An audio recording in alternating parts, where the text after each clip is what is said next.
Hi, my name is Noel Bell, and today I'm chatting to Robert Waggoner, author of Lucid Dreaming, Gateway to the Inner Self. The interview took place at the Gateway to the Mind conference in London in November 2012, organised by Archetype Events. I started by asking Robert how he came to write his hugely influential book. Yeah, so my book, Lucid Dreaming, Gateway to the Inner Self, in some regards has to do with the lucid dream I had. Years earlier, I had tried to write a book on lucid dreaming, but just couldn't do it. I got 40 or 50 pages in, and I was totally blocked because it's such a huge subject, and I knew so much about it. So 3 years later, I became aware one time in a dream. I found myself in a Louisiana farmhouse, and I thought, I don't live here, and I realized, oh, this must be a dream. In that dream, there was a woman behind me, and I knew that oftentimes the shadow aspect is behind us. And I turned behind me, and there was a lovely black woman smiling at me. I picked her up, and I put her right in front of me, and I said, "Who are you? Who are you?" She looked at me, dead in the eye, and said, "I am a discarded aspect of yourself."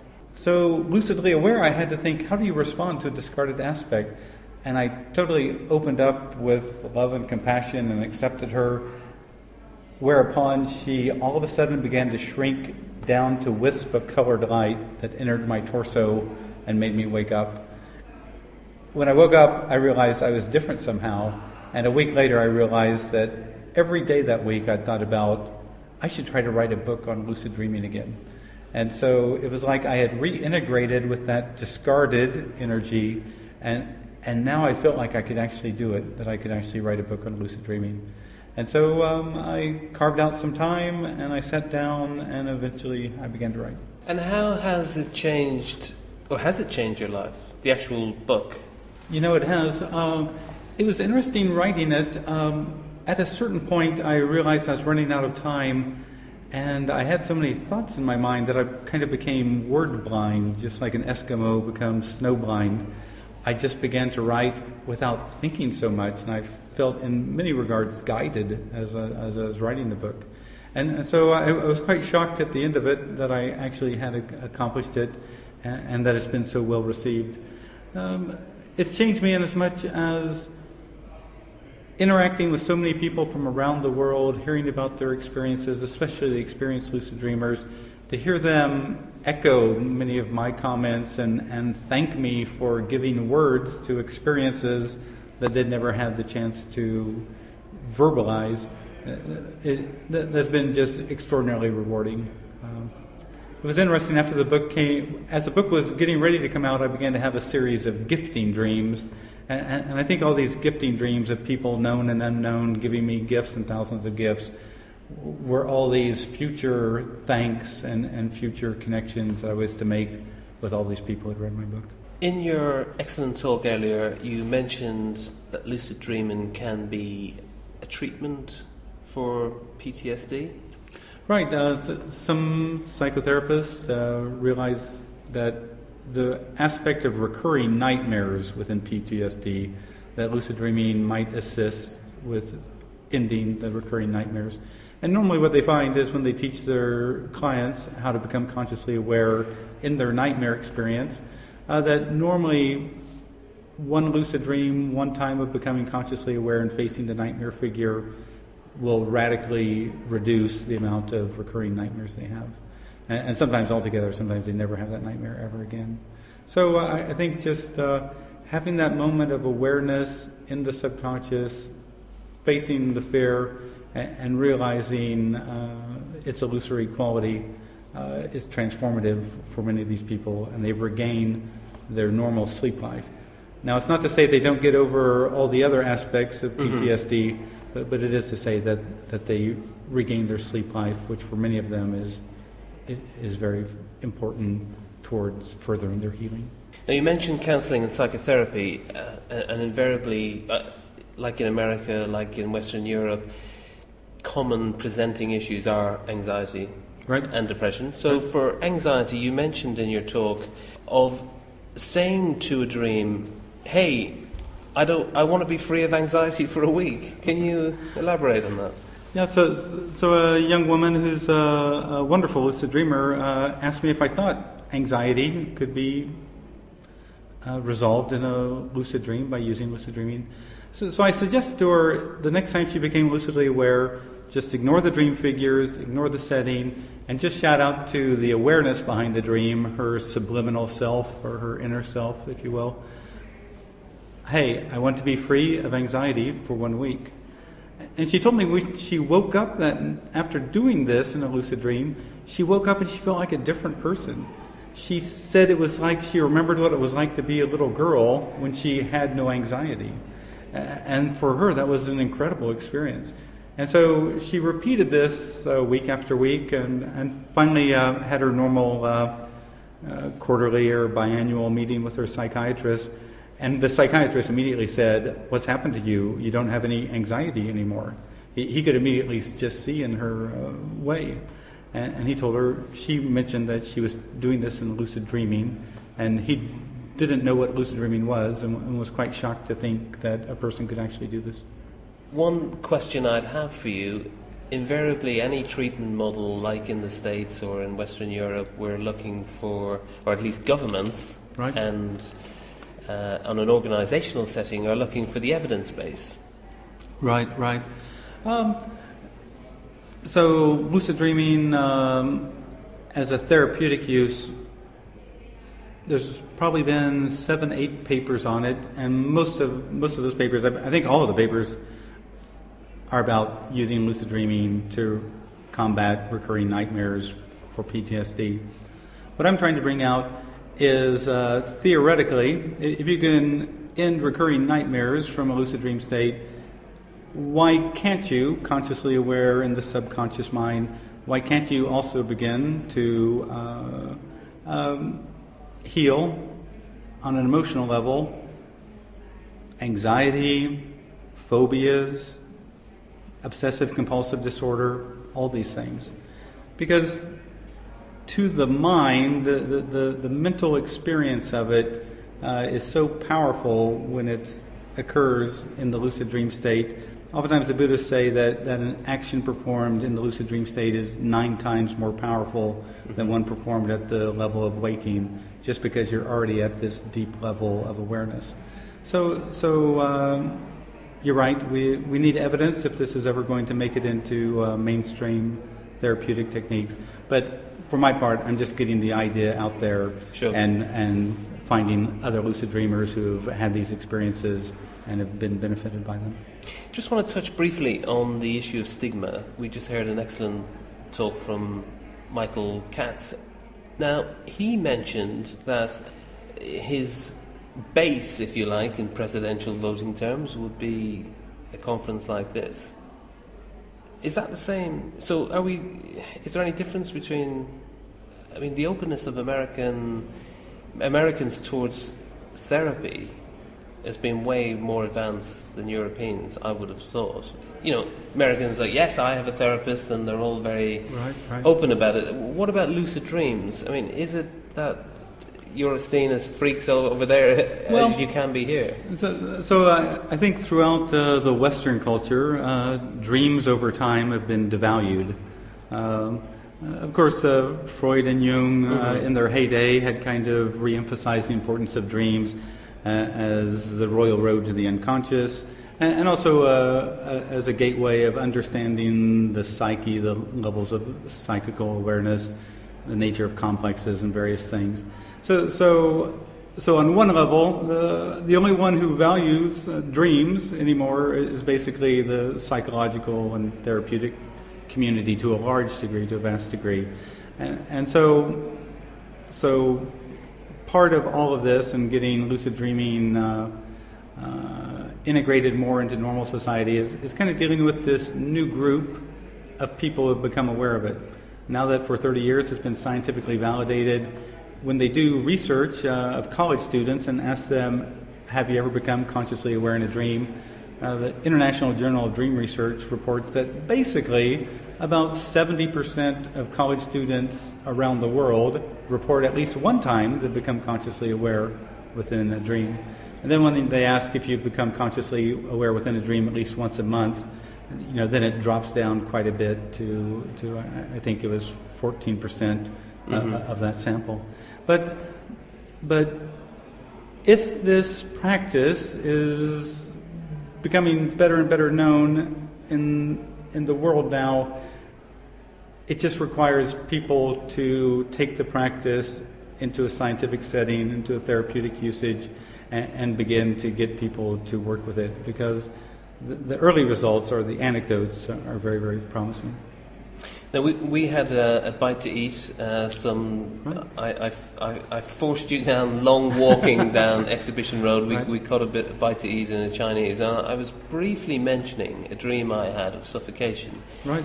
And I found it incredibly therapeutic. But my question would be, should any interpretation of dreams be within the confines of a therapeutic relationship, an established contractual relationship? Ethically, some people would say yes, that ideally that would be the case, and all. For myself, I'm a past president of the International Association for the Study of Dreams, and whenever I work on a dream within our organization, we've just basically agreed that each person's symbols are uniquely their own, and each person's dream is theirs. And so even when I interact with someone on a dream, I never say, your dream means this, because that'd be all projection on my part. But what I do instead is ask questions. I ask, so if I was from another planet, what would that symbol mean? And when I listen to the person's response, then I'll go on with more questions. So you'll never hear me tell somebody what their dream means. Instead, you'll hear me ask numerous questions to the person until normally they have an aha experience. You're listening to an interview with Robert Waggoner with me, Noel Bell, which took place at the Gateway to the Mind conference in London in November 2012, sponsored by Archetype Events. Now, you also mentioned in your talk Jung's sense of self and Ernest Hilgard. So, levels of self. I mean, how does the inner self help us to educate ourselves into more awareness? Right. So in my book, I bring up the idea that we have an inner self. And Ernest Hilgard, who was the former head of the American Psychological Association and a professor at Stanford, he found in his work with patients in deep hypnosis that they had what they call a hidden observer. And Carl Jung, of course, brought up the idea of the self with a capital S, kind of more aware. But why I'm saying that in lucid dreaming, what I discovered is that you can become consciously aware in the dream, ignore all the dream figures, ignore the dream setting, and just shout out questions to an invisible awareness behind the dream. And incredibly, it will respond, especially if you're an experienced lucid dreamer who worked through most of your issues and achieved some point of mental clarity. Normally it'll respond, and sometimes the responses are utterly profound. Sometimes the responses refute your request and provide an alternative explanation. So I think that lucid dreaming is giving us evidence that an inner self exists. Now the value to that, to the ego or waking self, is when you realize that you're part of a larger psychical awareness, then you lose much of your feelings of anxiety. The ego doesn't have to control everything. There's a larger awareness of which it's a part. So it can go along with a feeling of spaciousness, of kind of gracefulness, of kind of inner trust that most egos do not have. And the reason it has it is because it recognizes it's beginning to integrate a little bit more with this unconscious awareness, which is actually very conscious, this inner self-awareness. I was also intrigued with some of the techniques you talked about, particularly the counting technique. Right. Someone asked, is it possible to go from the waking state directly into a lucid dream? And that's what we call a wake-initiated lucid dream. I'd recommend someone do this when they're naturally feeling drowsy at 4 o'clock or 5 o'clock in the afternoon. But basically you'd lay down, and as you allow yourself to go to sleep, you're counting 1, this is a dream, 2, this is a dream, 3, this is a dream. And you might find yourself suddenly saying 19, this is a dream, and realizing around you It is a skyscraper and a windmill and all sorts of strange things. In your imagination? Well, in your hypnagogia or whatever, right. But you've actually entered a dreamlike state, and you find yourself still counting, and then the awareness comes to you, oh my God, here I am in a dream. So that's how you would move from waking consciousness into a lucid dream directly. And when you talked about how lucid dreams end, you talked about the initial waking up in bed, but you also talked about false awakening right. and then a void state. Right, yeah. If my notes are accurate. You've got it exactly right. So most people, when they decide to wake up from a lucid dream, they immediately awaken in bed and they'll write down the lucid dream. But sometimes you'll have the experience that we call a false awakening. You'll tell yourself to wake up. You'll wake up, you'll roll over in bed, and you'll look down at the carpet, and now you have a pink carpet. And you think, wait a second, we don't have a pink carpet. And then you realize, oh, I'm still dreaming. And boom, you'll normally wake up at that point. The third way of waking up is a curious one. And so the lucid dream is coming to an end. You're ready to wake up when suddenly all the visual aspects disappear for the most part. And all you see is kind of a sparkling gray void state. And so all around you is kind of nothing but this sparkling gray. What's interesting, if you wait and occupy your mind during that time, or maybe have your left hand grab your right hand to maintain a kinesthetic sensation, if you wait long enough in this void state, you'll start to see a dream begin to reappear around you. A new lucid dream will eventually start to pop up around you. Like bushes might pop up, then all of a sudden a grass, then you see a house far away and a church over there. And it's quite amazing to watch the birth of a dream. But what's interesting too about this void state, it's something that all lucid dreamers experience all around the world without any regard to culture or status or training or education.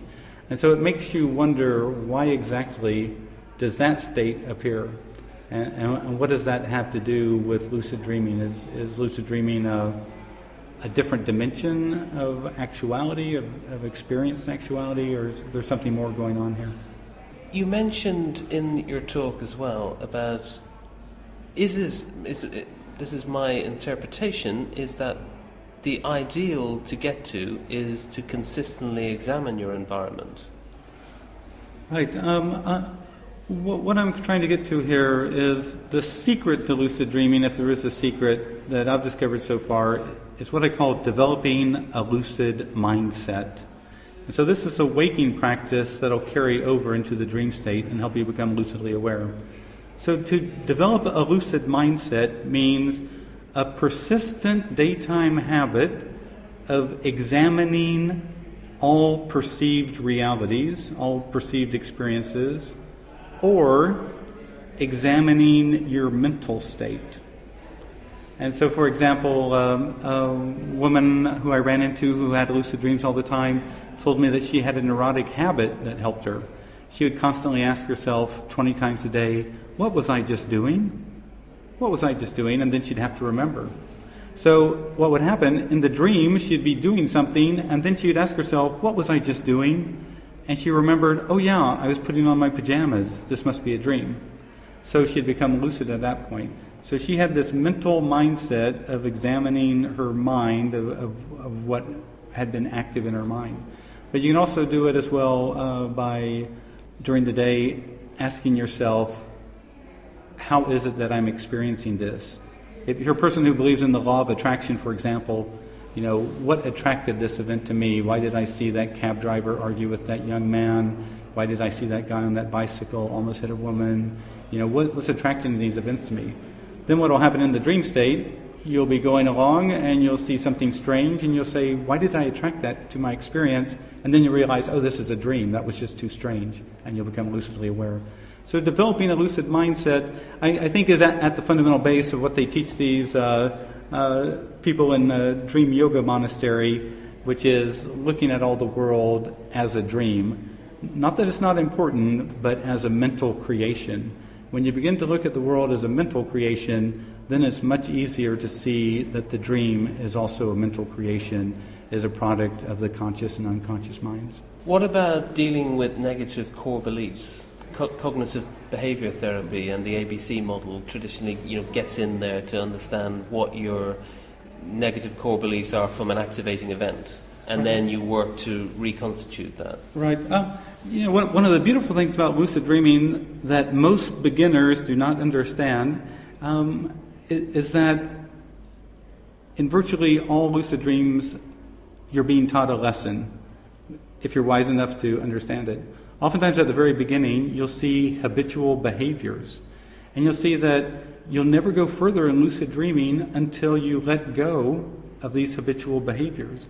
And it's a lovely way of getting therapy on an inner level, and it's not difficult or hard. But after the 20th lucid dream of the same habitual behavior, finally you yourself are tired of the habit, and you're ready to let it go and be free of it. So that's one example. But also, lucid dreaming shows us limiting beliefs that we might have, or also projects outward from us possibly negative ideations or non-constructive ideations. In my dream classes, when I work with people and I say, okay, let's say you become lucidly aware and then all of a sudden a menacing dog appears that's snarling at you and its teeth are bared. What I would suggest as a lucid dreamer, at that point you can do much of anything. You can do all sorts of things. You could have a magical hammer appear and smash the dog, or you could fly away and ignore the dog. You could do all those kind of things. But what I tell people is, what I would suggest that you do is project love and compassion and understanding onto that feeling of aggression or negativity, and then watch what happens. Normally, the dog will suddenly transform into, a little poodle or something like that, or something very lovable and warm. But you have to, on a lucid level, realize that your response to situations matters, and your response to that situation fundamentally is going to win the day. But of course, you can run away, and you'll have another lucid dream. Something aggressive, negative will be presented to you. You can run away again and again. But after 20 or 30 times, you finally realize, this is silly. This is a game that I'm not winning. And then you come to a new response, which is, oh, I could project love and compassion, and I'll finally get beyond this. That's wonderful, Robert. Thank you very much for that. We're just about to join another workshop, but just for the listeners who might want to contact you, how can they do it? And maybe something about your radio show? Is that available on the web? Right. So you can read about my book, where these ideas are expressed in much greater detail, at lucidadvice.com is my book's website.